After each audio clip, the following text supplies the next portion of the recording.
Hi, it's Mrs. Pope, and today we're going to talk about the remainder and factor theorems. We're going to evaluate functions by using synthetic substitution, and this will help us demonstrate what the remainder theorem is. So, example 1, if you have a function f of x is 3x to the fourth minus 2x cubed plus 5x plus 2, and you want to find f of 4. Well, traditionally, we would just plug the 4 in wherever there's an x and evaluate it.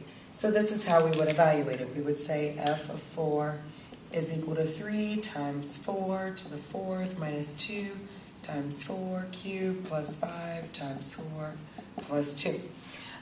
If we did that, we would simplify. So we'd have 3 times 256 minus 2 times 64 plus 20 plus 2.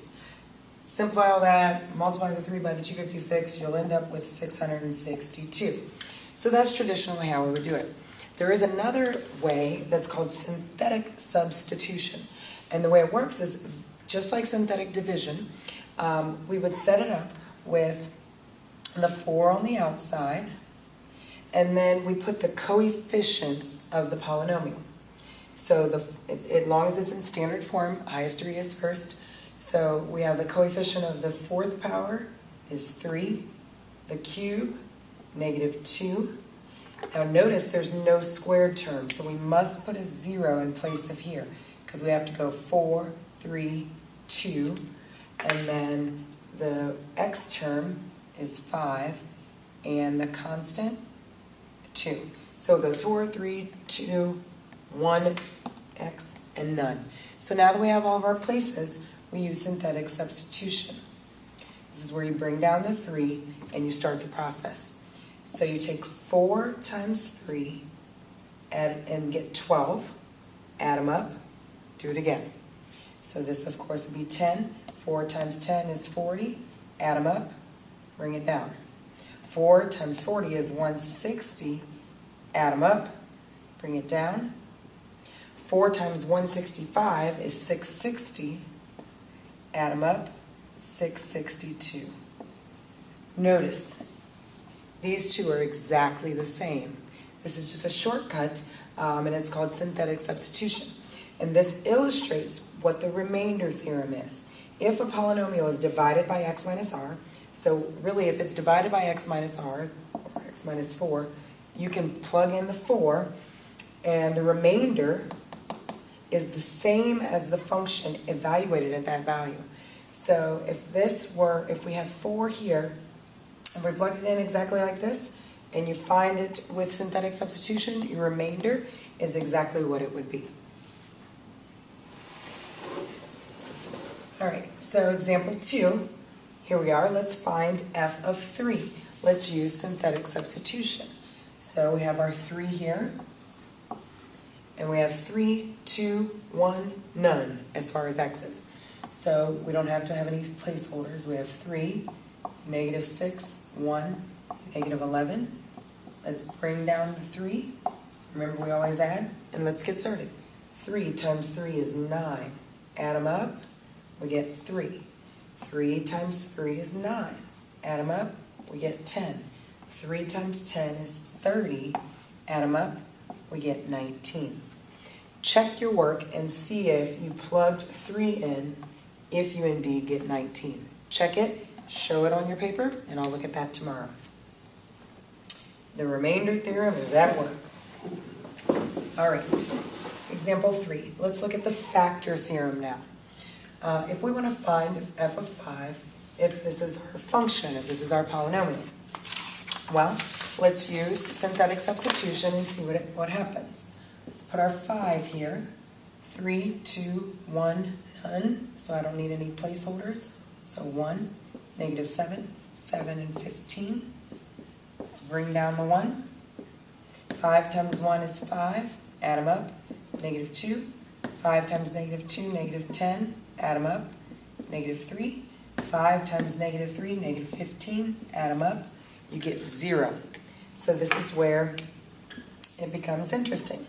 If you get 0 as your remainder, then that means x minus 5 is a factor. So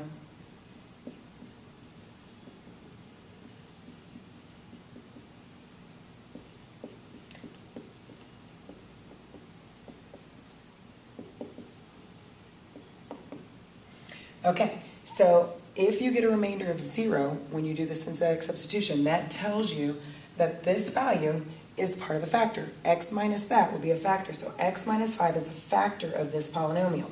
So if I wanted to write this polynomial in standard form, in factored form, remember this is the remainder, this is the constant, this is the x, this is the x squared. So I would write it, knowing that x minus 5 is a factor because of my 0, in factored form, we have x minus 5 is one factor, and this is the rest. X squared minus 2x minus 3. It's now in factored form. Check and see if this can be simplified. If it can, you need to factor it. Can you think of two numbers that multiply to negative 3 and add to negative 2? Multiply to negative 3, add to negative 2. How about negative 3 and 1?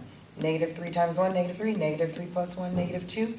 So this actually factors down one more step. X minus 5, x minus 3, and x plus 1. Now it's in its final factored form. And the factor theorem states that if you get a remainder of 0, then what you divided by is indeed a factor. All right, last example for today. Let's ask ourselves, is x minus 2 a factor of this? What will we need to do? Well, if we use synthetic substitution and we come up with 0, then we can answer, yes, indeed, it is a factor. So let's see. If x minus 2, we want to see if 2 then works here. 3, 2, 1, none. I don't need any holders. Bring down the 1. 2 times 1 is 2. Add them up. Negative 5. 2 times negative 5, negative 10. Add them up. Negative 6. 2 times negative 6, negative 12. Add them up. 0.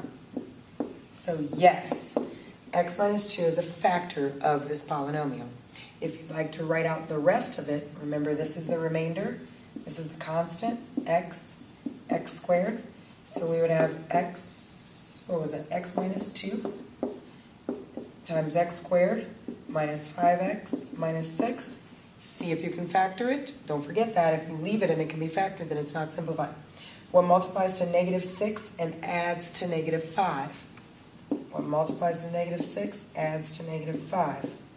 Well, how about negative 6 and 1? Yes, that works. So this is really x minus 2 times x minus 6 times x plus 1 in factored form. Thanks for watching, and remember, you are responsible for your own learning.